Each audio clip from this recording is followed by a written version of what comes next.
Hi, my name's Sammy Caddick, and I'm a women's pelvic health physiotherapist. I love treating all areas of pelvic health, particularly pregnancy and postpartum, and then helping women with prolapse. And I also fit pessaries. So I wanted to talk today about prolapse and what it is, what it might feel like. And I've got some really helpful diagrams that we can have a look at as we go. So I'll introduce you to this one first. And I often joke that this normal anatomy, this is how everything looks when we're about 20. And after that, everything starts to change a little bit, especially if you have some babies and vaginal births. So this would be the front of the pelvis. This is a side view. So we've got the pubic bone at the front, the bladder, and then the urethra coming down here. The uterus, the cervix, that's the vaginal canal, and then the entrance to the vagina there. And then we have the bowel at the back leading toward the anus.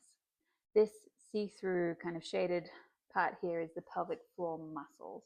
So the pelvic floor does help to close around those openings. They also have their own sphincter muscles that help to close specifically around the urethra and then around the anus. And then the pelvic floor helps to provide some control and support to pelvic mobility. It has to relax enough to let things in, relax enough to let things out. And for the context of bladder and bowel emptying, but also for babies.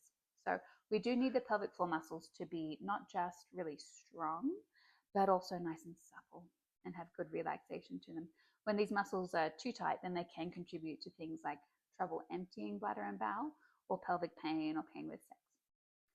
Okay, so that's our normal anatomy.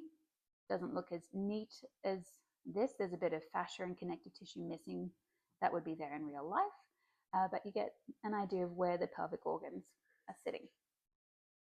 If we have a look at this page, so this is an example of a bladder prolapse or a cystocele. So the bladder, instead of sitting back up here, it started to tip and it's falling down, pushing into the wall of the vagina over here, which can create a bit of a softer, squishier wall, or it might create more of a ball or a bulge into the vagina. And that could potentially come beyond the entrance of the vagina as well. So prolapse is graded in various stages. Stage 1 would be a little bit of descent. Stage 2 would be coming down toward the entrance of the vagina. And stage 3 would be coming just beyond the entrance, so feeling a bit of an external bulge. And grade 4 would be more significant than that again. So prolapse can occur to the bladder. It can also occur to the bowel. So the back wall now has undergone a bit of extra stretch, and it's bulging or pushing into the vagina, the vaginal canal from the back. So creating that softer, squishy wall or a bit of a ball or bulge in from the back side of the vagina. And then the uterus itself can start to sit a bit lower down in the vagina. So the uterus usually sits a little higher up above the bladder. It can start to sit just gradually a little bit lower to the point where stage 3 would be where the cervix is coming just outside of the vagina. And then stage 4 would be potentially the entire uterus sitting very low and outside of the vagina too. So all of these are an indication that the connective tissue, the ligaments that support the pelvic organs, has undergone a fair amount of stretch or has been injured. Sometimes that is related to, could be related to childbirth, particularly traumatic childbirth. You know, there's a higher risk with certain childbirth factors, so forceps or a really long pushing phase. There's also some genetic factors, so the type of your connective tissue, and then some lifestyle factors as well. So chronic constipation, chronic straining, lots of breath holding, sometimes respiratory conditions where there's a lot of chronic coughing. Just that over time, that downward pressure and stress on the tissues can lead to the ligaments lengthening beyond the point of them being able to tighten and come back up.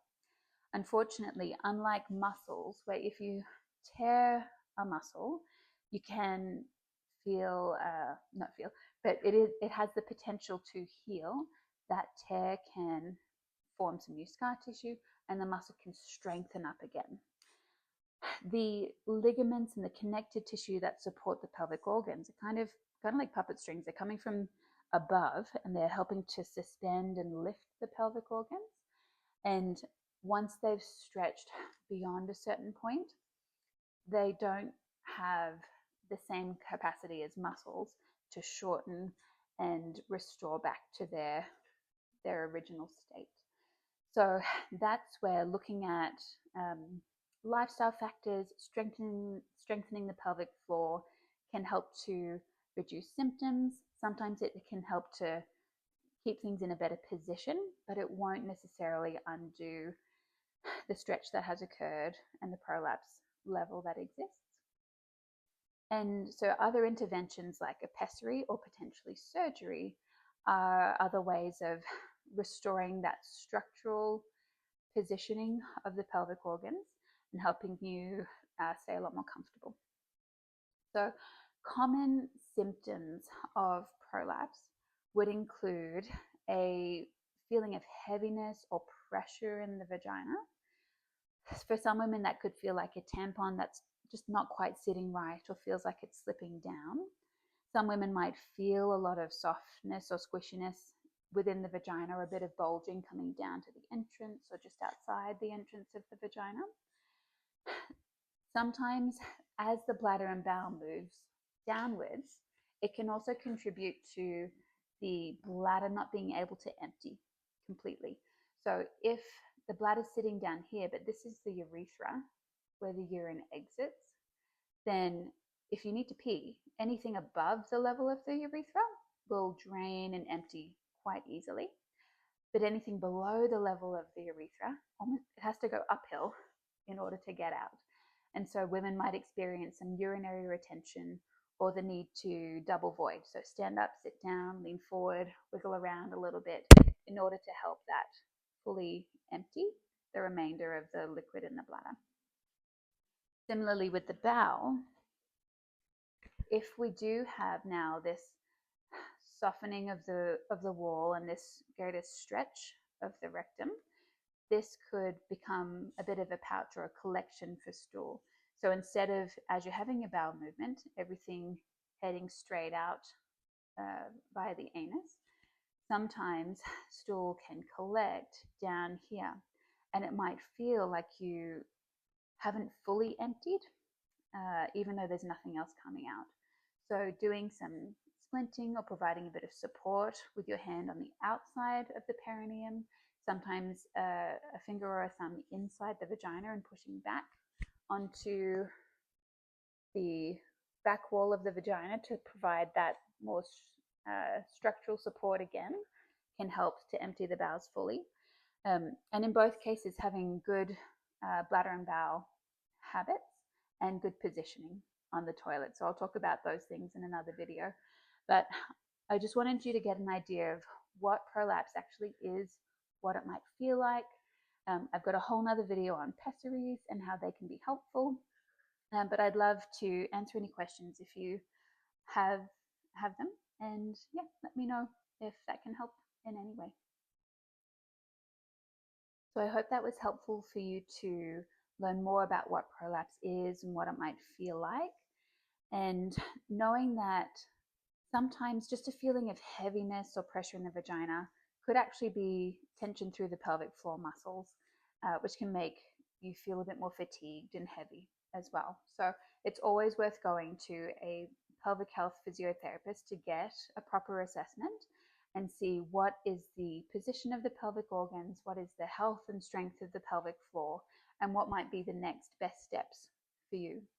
So I hope that was helpful. Please let me know if you have any questions in the comments below. And if you subscribe, you'll be able to find the other videos that relate to everything pelvic health and pregnancy.